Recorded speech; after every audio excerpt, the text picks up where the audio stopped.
यह एक काल्पनिक रचना है। इस फिल्म में प्रस्तुत कहानी, पात्र और घटनाएं पूर्णतः काल्पनिक हैं।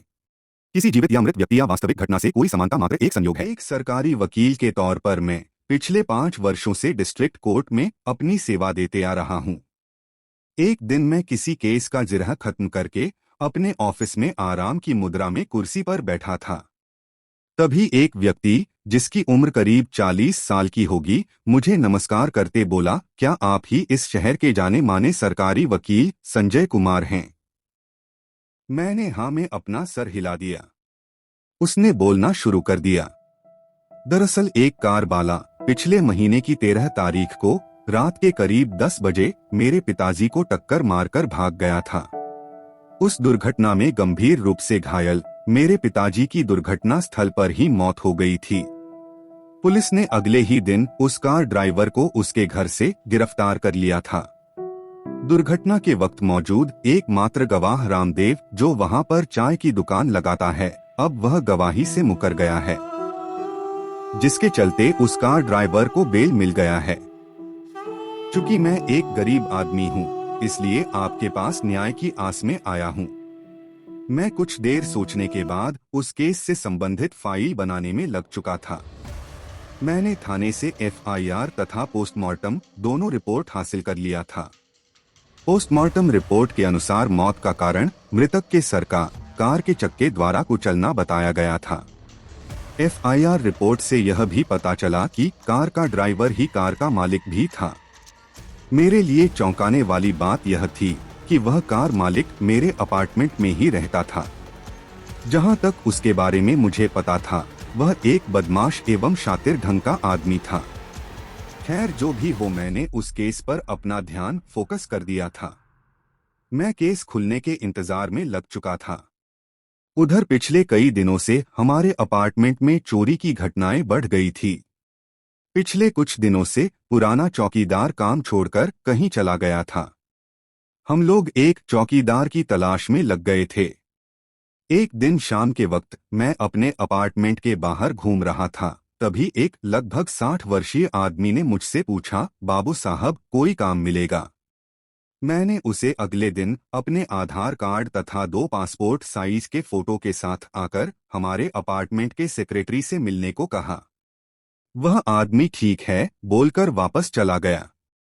मैंने उसके बारे में थोड़ी ही देर बाद अपने अपार्टमेंट के सेक्रेटरी को बता दिया था। अगले दिन मैं शाम को अपनी ड्यूटी खत्म करके वापस अपने घर लौट रहा था। तभी अपार्टमेंट के गेट पर सलाम साहब की आवाज सुनकर मेरा ध्यान आवाज की दिशा की ओर स्वतः चला गया। वह चौकीदार मुझे सैल्यूट कर रहा था। मैंने पूछा, क्या नाम है? वह बोला, मेरे पूर्वज नेपाली थे, आप मुझे बहादुर बोलकर बुला सकते हैं। मैं आगे बढ़ गया।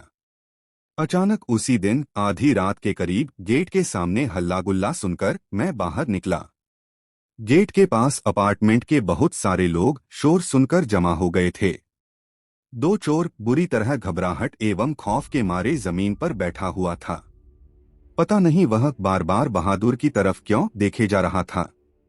बहादुर ने बताया कि यह दोनों बगल में खड़ी गाड़ी का टायर खोल रहा था। तभी उसने इसे पकड़ लिया। मैंने पुलिस को फोन करके बुलवा लिया था। कुछ ही देर बाद दोनों को पुलिस अपने साथ लेकर चली गई। शाम के 6 बजे से सुबह के 6 बजे तक बहादुर पूरी मुस्तैदी से अपनी ड्यूटी निभाता था। उसके आए 10 दिन हो चुके थे। इन 10 दिनों में वह अपनी गहरी छाप हम लोगों के बीच छोड़ चुका था। चोरी पूरी तरह से रुक चुकी थी। एक दिन मैं अपनी गाड़ी गेट के अंदर बैक कर रहा था। पीछे कोई छोटा बच्चा खड़ा था। मैंने ध्यान नहीं दिया था। शायद बच्चा बगल से दौड़ता आ गया था। मैं पीछे साइड मिरर में देखा तो दंग रह गया। बहादुर चीते की फुर्ती से बच्चे को गाड़ी के पीछे से पकड़कर हटा दिया था। मैं गेट खोलकर बाहर निकल गया। बच्चा बुरी तरह डरा हुआ था। बहादुर मेरी तरफ अजीब ढंग से घूरते हुए बोला, साहब, सभी को जीने का हक है। मैंने बहादुर को थैंक यू बोला। एक दिन मेरी वाइफ ने बताई कि एक बच्चा बालकोनी से नीचे गिर रहा था। तभी बहादुर ने तेजी से भागकर जमीन पर गिरने से पहले ही बच्चे को हवा में लपक लिया था। मैं भी हैरान था, आखिर 60 साल के बहादुर में इतनी चुस्ती फुर्ती कैसे संभव है। कुछ भी हो, बहादुर पूरे अपार्टमेंट का चहेता बन चुका था। हम लोग चैन से रहने लगे थे। उधर वह केस भी खुल गया था। उस केस के अभियुक्त राजेश शर्मा के खिलाफ हमारे पास कोई पुख्ता सबूत नहीं था।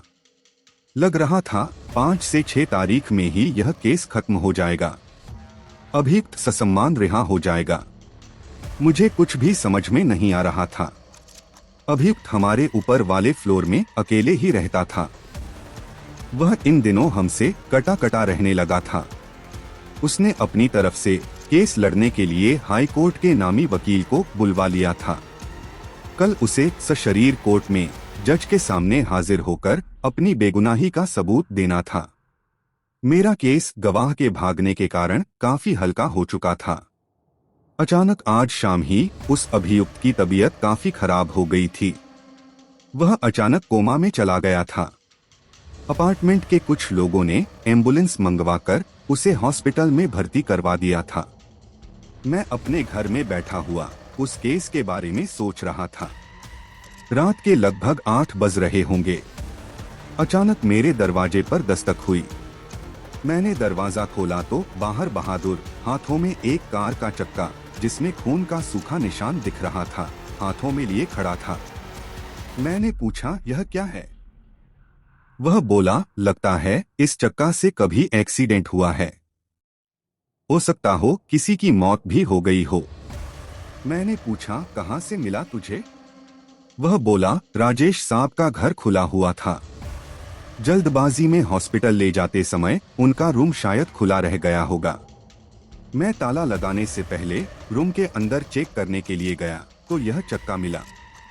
बोलकर वह चुप हो गया। वह चक्का को वहीं छोड़कर चला गया। मेरा दिमाग अब बिजली की भांति काम करने लग गया था। अपने सेक्रेटरी से कंप्यूटर रूम की चाबी लेकर घटना वाले दिन का सीसीटीवी फुटेज जांच करने में मैं लग गया था। अचानक मेरी नजर तथा माउस पकड़ा हाथ दोनों रुक चुका था। घटना वाले दिन रात के करीब 11 बजे अभियुक्त अपनी गाड़ी का एक चक्का खोल रहा था।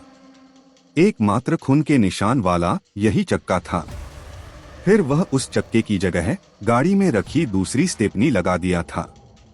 मुझे सारी बात समझ में आ गई थी। मैं अगले दिन अपने ऑफिस पहुंच गया था। मैंने फोन करके मृतक के बेटे को बुलवा लिया था। उधर अभियुक्त के अचानक बीमार पड़ने के कारण उसके वकील ने कोर्ट से 30 दिनों का समय ले लिया था। इस सबूत को और पुख्ता बनाने के लिए मैंने फॉरेंसिक एक्सपर्ट से मदद लेने का निर्णय लिया।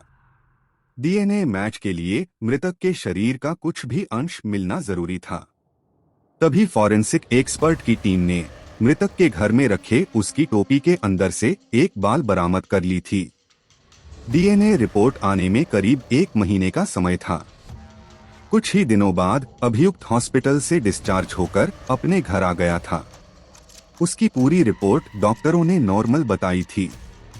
डॉक्टर उसके कोमा में जाने के कारणों से अनभिज्ञ थे। केस की अगली तारीख आने से 2 दिनों पहले ही हमारे पास डीएनए रिपोर्ट आ गई थी। चक्के में लगे खून के धब्बे और उस टोपी में मिला बाल दोनों एक ही व्यक्ति का था। खचाखच भरी अदालत में अभियुक्त को 9 साल कैद की सश्रम सजा सुनाई जा चुकी थी। मैंने इस केस में 1 भी रुपया फीस नहीं लिया था। रात को जब उस दिन घर वापस आया तो गेट पर बहादुर को ना देखकर हैरानी हुई। 4-5 दिन बीत गए, उसका कहीं पता नहीं चला। हम लोग आश्चर्यचकित थे, बिना बोले कहाँ चला गया। आखिरकार मैंने सेक्रेटरी से उसका आधार कार्ड और फोटो दोनों मंगवा लिया।